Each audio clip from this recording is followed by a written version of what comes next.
नमस्कार। शुरुआत करते हैं बड़ी खबर के साथ। आज यूपी में मिशन शक्ति के तीसरे चरण की शुरुआत हो रही है। सीएम योगी ने मिशन शक्ति को लॉन्च किया है, शक्ति पोर्टल लॉन्च किया है। सभी जिलों में जागरूकता अभियान इसके तहत चलाया जाएगा। ये हम आपको कार्यक्रम की सीधी तस्वीरें दिखा रहे हैं। ग्रामीण क्षेत्र में गरीबी उन्मूलन और महिला सशक्तिकरण के लिए किए जा रहे इस सार्थक प्रयास के लिए हृदय से बधाई देता हूं, जिसके परिणाम स्वरूप प्रदेश के अंदर एक बड़ी संख्या में महिला स्वयंसेवी समूहों का गठन के साथ ही उन्हें रिवॉल्विंग फंड समय पर देना और उन्हें विभिन्न प्रकार की आर्थिक गतिविधियों के साथ जोड़ने का जो एक कार्यक्रम प्रदेश के अंदर विगत 4 वर्षों के दौरान हुआ है, आज उसके कुछ अच्छे सार्थक परिणाम भी हम सब के सामने देखने को मिल रहे हैं। आज का ये कार्यक्रम ग्रामीण आजीविका मिशन से जुड़े हुए कुछ समूहों को ऑनलाइन धनराशि वितरण का ही यह कार्यक्रम है, जिसमें 15,000 रुपये प्रति समूह की दर से 40,000 स्वयं सहायता समूहों को रिवॉल्विंग फंड तथा 1,10,000 प्रति समूह की दर से 2,606 स्वयं सहायता समूहों को कम्युनिटी इन्वेस्टमेंट फंड की धनराशि आज ऑनलाइन हस्तांतरित की गई है। यानी इस प्रकार 42,606 स्वयं सहायता समूहों को 88 करोड़ 66 लाख रुपए की कुल धनराशि का हस्तांतरण आज यहाँ पर संपन्न हुआ है। इसके साथ ही एक जो बड़ा कार्यक्रम आज यहाँ पर संपन्न हुआ है वह है जो अनुपूरक पुष्टाहार के उत्पादन एवं आपूर्ति के क्रम में जनपद फतेहपुर तथा उन्नाव के स्वयं सहायता समूह की महिला सदस्यों को एकीकृत बाल विकास सेवा द्वारा प्रति इकाई 45,60,000 रुपये का चेक भी यहाँ पर अभी प्रदान किया गया है।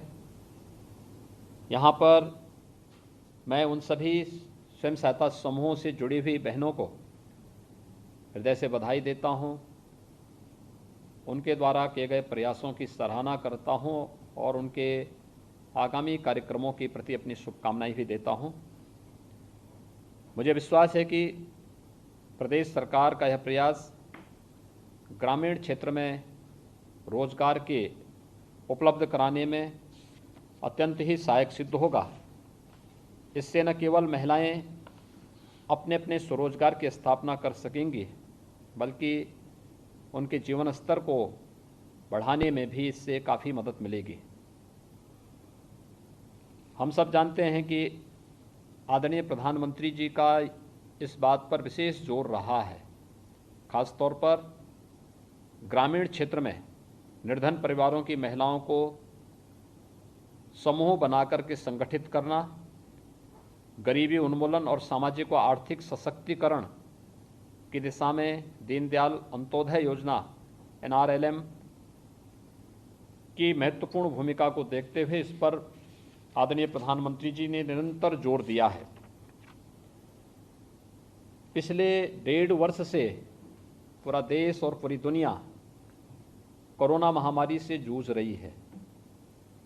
कोरोना कालखंड के दौरान आजीविका मिशन के समूहों से जुड़े हुए सदस्यों ने प्रदेश के सभी 75 जनपदों के सभी 826 विकासखंडों में अपनी उपस्थिति का आभास कराया है। प्रदेश सरकार के विशेष प्रयासों से आजीविका मिशन से जुड़ी हुई 4,80,000 स्वयं सहायता समूहों के माध्यम से 52 लाख परिवारों को जोड़ा गया है। योजना आरंभ से वित्तीय समावेशन प्रक्रिया के अंतर्गत 3,10,832 से अधिक समूहों को 15,000 रुपये प्रति समूह की दर से 466.24 करोड़ रुपये का रिवॉल्विंग फंड तथा 1,10,000 रुपये प्रति समूह की दर से 1,86,015 स्वयं सहायता समूह को 2,046.16 करोड़ रुपये की सामुदायिक निवेश निधि भी प्रदान की गई है। बैंक क्रेडिट लिंकेज हेतु 1,26,709 स्वयं सहायता समूहों को विभिन्न बैंकिंग संस्थाओं से जोड़कर 1,267 करोड़ रुपए की धनराशि अनुदानित ब्याज पर भी उपलब्ध कराई गई है। आजीविका मिशन से जुड़ी प्रदेश की 67,000 महिलाओं से 1,55,00,000 स्कूल ड्रेस की सिलाई कराई गई, जिसमें 100 करोड़ रुपए का लाभ अर्जित हुआ। ड्रेस सिलाई से प्रति महिला 6,000 रुपये की मासिक आय का सृजन हुआ है। टेक होम राशन परियोजना के अंतर्गत प्रदेश के 43 जनपदों के 204 विकास खंडों में स्वयं सहायता समूहों की महिला सदस्यों द्वारा पुष्टाहार उत्पादन इकाइयों की स्थापना कर पुष्टाहार तैयार कर आंगनबाड़ी केंद्रों में वितरण किए जाने का भी निर्णय लिया गया है। और इसी क्रम में आज फतेहपुर के विकास खंड मलवा तथा जनपद उन्नाव के विकास खंड बीघापुर में पुष्टाहार इकाई स्थापित कर टेक होम राशन का उत्पादन आरंभ भी कर दिया गया है।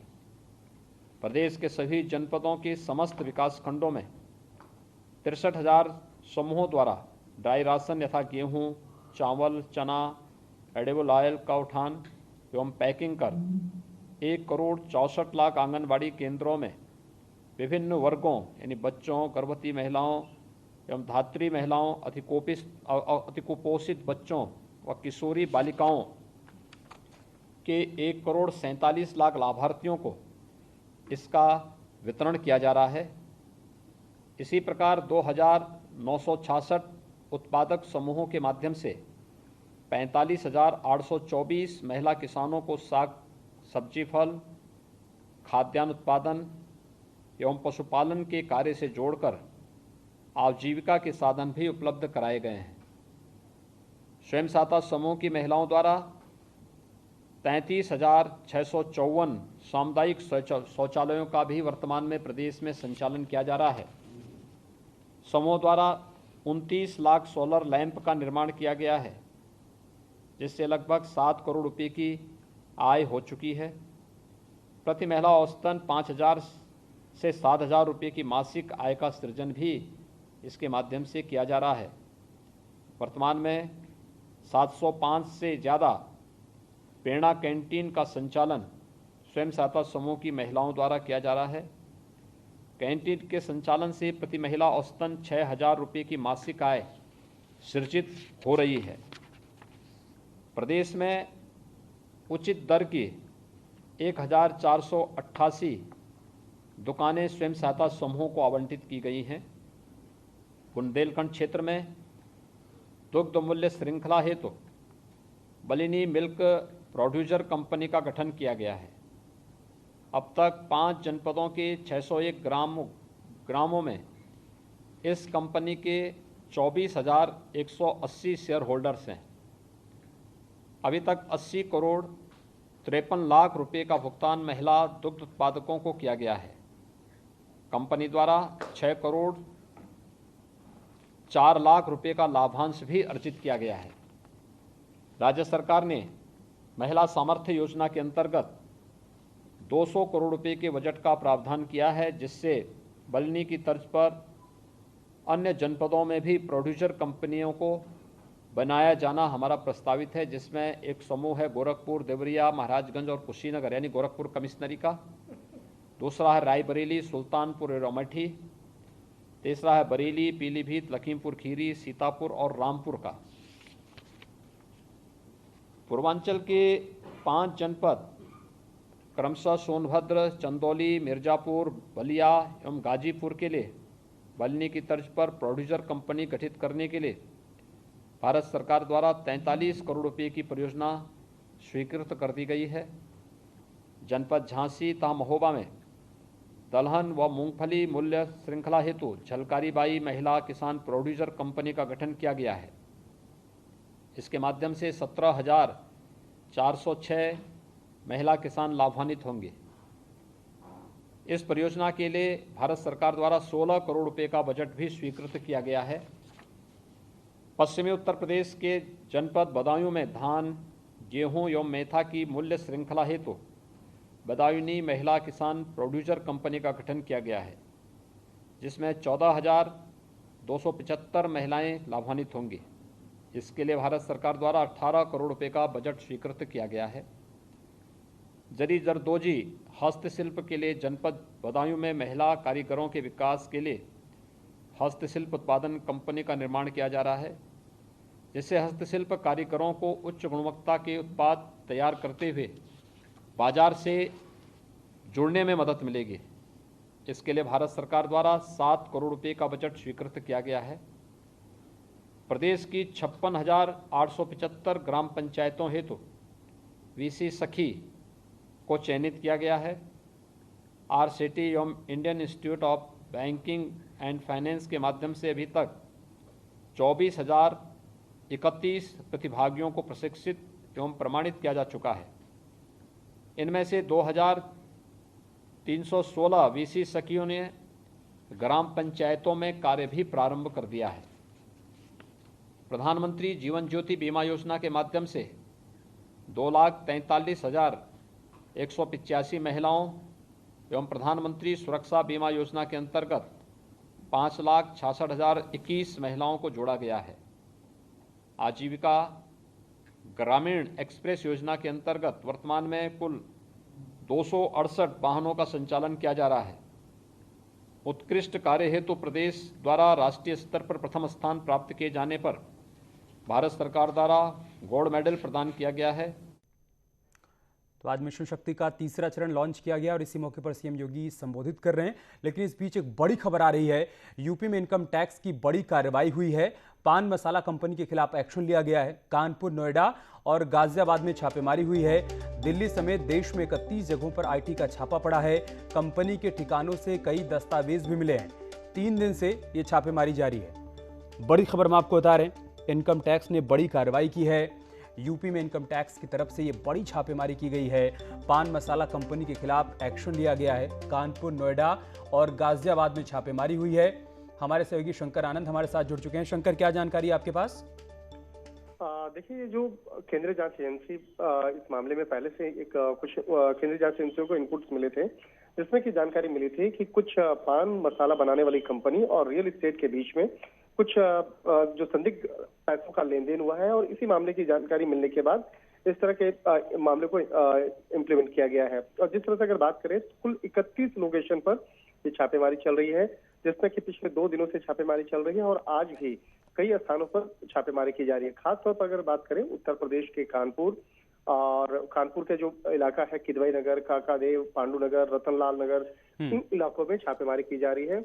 और इसके साथ ही कोलकाता, राजधानी दिल्ली, इस जगह पे भी बकायदा छापेमारी की जा रही है। और जिस तरह से जो जानकारी मिली है, शैल कंपनी बनाकर उसके पैसों का जो जिस तरह से लेन देन किया गया है, इस मामले में जानकारी मिली है, जिसमें कि SNK नाम की कंपनी और AJ सुगंधी नाम की जो कंपनी है, इस मामले की जानकारी मिली है। ठीक है शंकर, कानपुर से अमित भी हमारे साथ जुड़ चुके हैं, एक बार उनका भी रुख कर लेते हैं। अमित, वहां से क्या जानकारी है आपके पास? देखिए अमित, मैं आपको बताना चाहूंगा कि 2 दिन पूर्व इनकम टैक्स की 6 टीमों ने कानपुर के स्वरूप नगर, कलेक्टरगंज और पंकी में छापेमारी की शुरुआत की।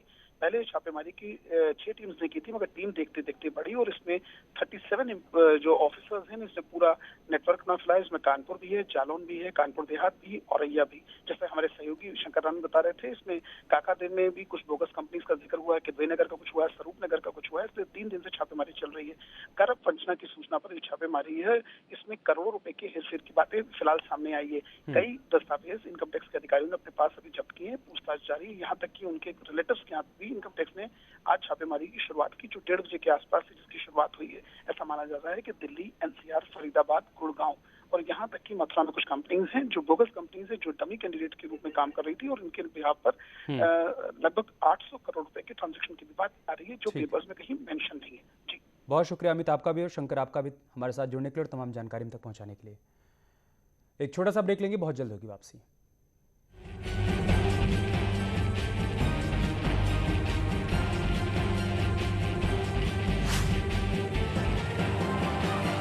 की हत्या का खुलासा सीसीटीवी फुटेज के आधार